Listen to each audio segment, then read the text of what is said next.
lagi anak-anak, kita akan lanjutkan video pembelajaran kita yang keempat. Setelah kita pembahasan kemarin tentang kacamata, kemudian loupe, mikroskop, dan yang terakhir adalah teropong. Masih dari materi kita tentang alat teropong. Oke, teropong ini dipergunakan untuk melihat benda-benda jauh, ya. Jadi dari benda jauh supaya kita melihatnya lebih jelas. Nah, dari penjelasan teropong bintang ini, Ibu mengharapkan kalian bisa menjelaskan perbesaran pada teropong bintang dan menerapkannya dalam kehidupan kita sendiri. Oke, dalam teropong bintang ini seperti halnya dengan mikroskop, jadi ada dua penggunaan, yaitu digunakan dengan mata tidak berakomodasi dan mata berakomodasi maksimum. Nah, karena biasanya teropong bintang itu digunakan dalam waktu yang lama, ya, karena mencari bentuk, mencari kasih bintang seperti itu ya. Jadi biasanya digunakan normalnya adalah dengan mata tidak berakomodasi, sehingga mata kita tidak cepat lelah. Nah, bagaimana sih skema perjalanan sinar pada teropong bintang? Nah, kita akan melihat di sini kemarin Ibu sudah menjelaskan ya di mikroskop. Jadi di sini ada lensa objektif dan ada lensa okuler. Seperti halnya mikroskop, maka teropong pun kita menggunakan dua lensa. Ya. Di sini benarnya untuk objeknya ya, dia karena objeknya sangat jauh, maka jarak SOB-nya ya ini sudah tak hingga.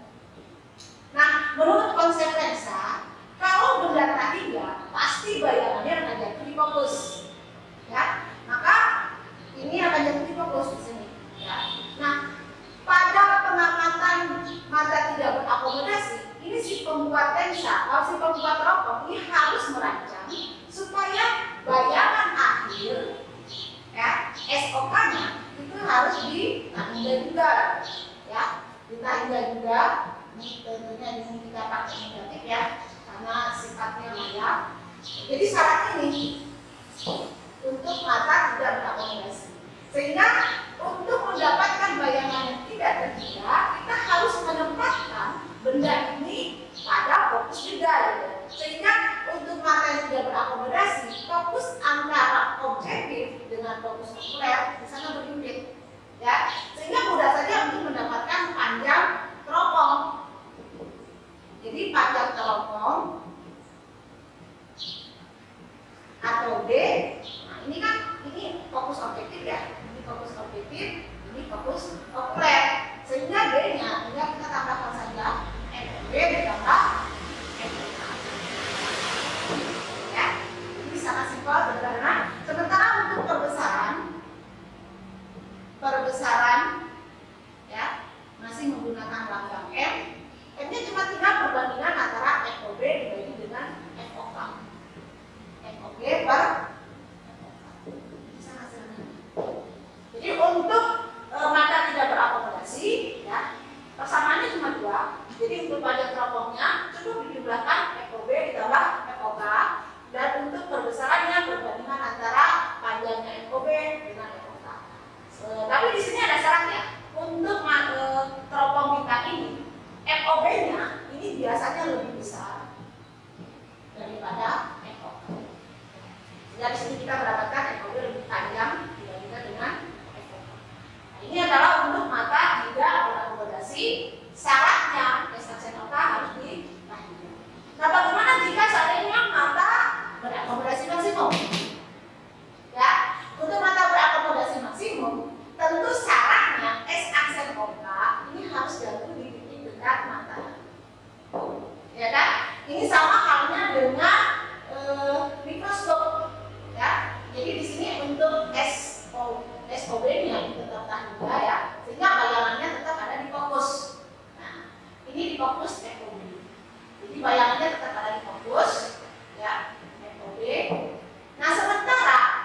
panjang teropongnya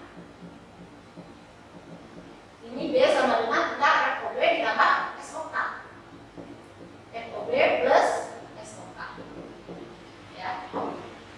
Jadi bagaimana dengan pembesarannya? Panjang teropong. Nah, untuk perbesarannya ini mudah saja. Jika kita mengganti FOK ini dengan SOK. Jadi FOB per SOK. Ya. Di sini kita mendapatkan mudah. Jadi ini biasanya objeknya, nanti sifat bayangan ini sama dengan mikroskopnya. Sifat bayangannya ini maya, kemudian terbalik,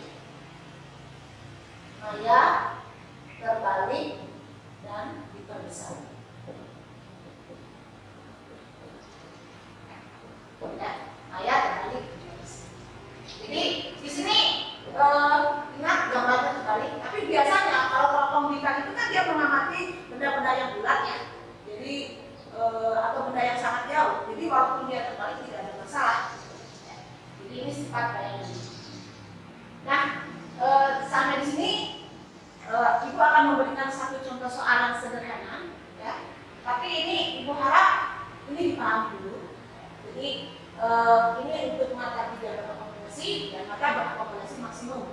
Untuk mata tidak berakomodasi, ingat konsepnya bayangan akhir kita juga, ya. Sedangkan untuk mata berakomodasi maksimum, konsepnya ini jangan diikuti dekat mata. Ingat SR adalah titik dekat mata. Semangat.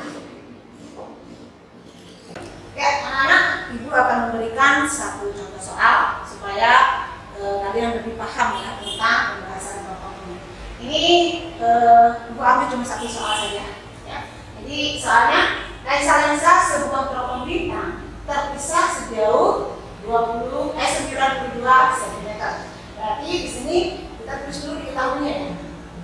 Diketahui ini terpisah sejauh, berarti dia jaraknya D-nya 92 cm. Ketika diatur untuk melihat suatu benda yang sangat jauh dengan mata tidak berakomodasi, kita fokuskan di mata tidak berakomodasi. Ya. Kemudian perbesaran angguran yang dihasilkan adalah 45 kali. Berarti M-nya di sana adalah 45 kali. Yang ditanyakan adalah jarak fokus lensa objektif FOB. Oke, untuk teropong dengan mata tidak berakomodasi itu persamaannya cuma ada dua ya, samanya ada dua. Jadi kita bisa pakai dua-duanya. Yang pertama ada D sama dengan FOB plus FOK. Ya kan? Kita masukkan D-nya 92 FOB plus FOK. Nah ini FOB dengan FOK-nya tidak kita ketahui, jadi kita ambil salah satu saja. Misalnya kita ambil FOB, maka FOB akan sama dengan 92 dikurangi FOK. Ya kan? Nah kemudian kita masukkan ke persamaan M. M ini adalah FOB per FOK. Ya kan? M-nya kita ketahui di sini ada 45. Kemudian FOB-nya kita masukkan. Ya. 92 dikurangi FOK per FOK. Ini tinggal kita silangkan saja. Ya kan? 45 FOK akan sama dengan 92 min FOK. Ini ada FOK sama-sama, jadi ini pindah ke sini yang menjadi 46 FOK sama dengan 92. Ya kan? Maka FOK di sini akan didapatkan 92 dibagi 46 sama dengan 2 cm. Ini baru FOK. Karena yang ditanyakan adalah FOB dan jarak antara FOB dengan FOK adalah 92, maka kita bisa menarik kesimpulan bahwa FOB-nya itu adalah 90 cm. Oke, simpel sekali, sangat sederhana. Jadi ini adalah contoh soal untuk mata yang tidak berakomodasi. Anak-anak, kita akan lanjutkan dengan teropong bumi ya. Nah, bedanya teropong bumi dengan teropong bintang yang sudah kita bahas. Nah, kalau pada teropong bulan, bintang itu kalau pengamatan terbalik ini tidak akan jadi masalah. Nah sekarang kalau di bumi nih, pengamatan yang terbalik itu akan menjadi masalah. Jadi kalau misalnya kita mengamati sebuah gunung atau sebuah perahu dari jauh, itu nanti kalau menggunakan teropong bintang, dia akan gambarnya akan terbalik. Nah, sehingga kalau pada teropong bumi supaya dihasilkan bayangan yang tidak terbalik, maka biasanya ada tambahan lensa di tengah di antara objektif dengan okuler. Nah, lensa ini fungsinya hanya untuk membalikan bayangan. Ini sering disebut sebagai lensa pembalik. Ya. Nah, jadi di sini ada jarak benda SOB masih tetap 3, ya. Jadi ini jatuhnya di fokus FOB. Nah, bayangan dari fokus FOB ini, dari fokus objektif ini, ya kan, bayangan dari objektif ini dirancang akan jatuh pada jari-jari lensa pembalik. Ingat, jari-jari itu adalah 2 kali fokus, ya kan? Nah, jadi di sini dirancang supaya jari-jari itu jatuh, bayangan itu jatuhnya di jari-jari lensa pembalik. Nah, kemudian ingat dengan konsep lensa, kalau seandainya benda itu diletakkan pada jari-jari, maka kita akan mendapatkan bayangan yang sama besar. Tapi terbalik, sehingga kalau di sini menghadap ke bawah, kita akan mendapatkan bayangan yang menghadap ke atas, sama besar. Nah, nanti di sini bayangan dari lensa pembalik ini akan menjadi benda bagi lensa okuler, ya, sehingga kita akan mendapatkan bayangan yang tegak, ya. Jadi di sini fungsinya hanya untuk membalikan saja. Nah, bagaimana persamaannya? Persamaannya sebetulnya sama. Untuk pembesarannya ini masih tetap FOB per FOK, ya, untuk mata tidak ada konversi. Kemudian yang membedakan antara teropong bumi dengan teropong bintang itu adalah hanya di D-nya saja. Jadi di panjangnya, ya, panjang teropong atau B-nya. Jadi di sini kita pakai FOB, ya kan? Ditambah 2 fokus pembalik. Ingat, karena ini jadinya di jari-jari. Jari-jari itu adalah 2 fokus. Jadi di sini tambah 2 FP, tambah lagi 2 FP lagi, fokus pembalik, ditambah dengan FOK, ya. Sehingga B-nya ini tinggal FOB plus 4 F fokus pembalik ditambah dengan FOK. Ya, jadi perbedaannya hanya di panjang teropong saja, ya. Jadi kalau misalnya dia ingin mendapatkan pengamatan dengan mata tidak berakomodasi, ya, jadi tinggal ditempatkan saja, ya.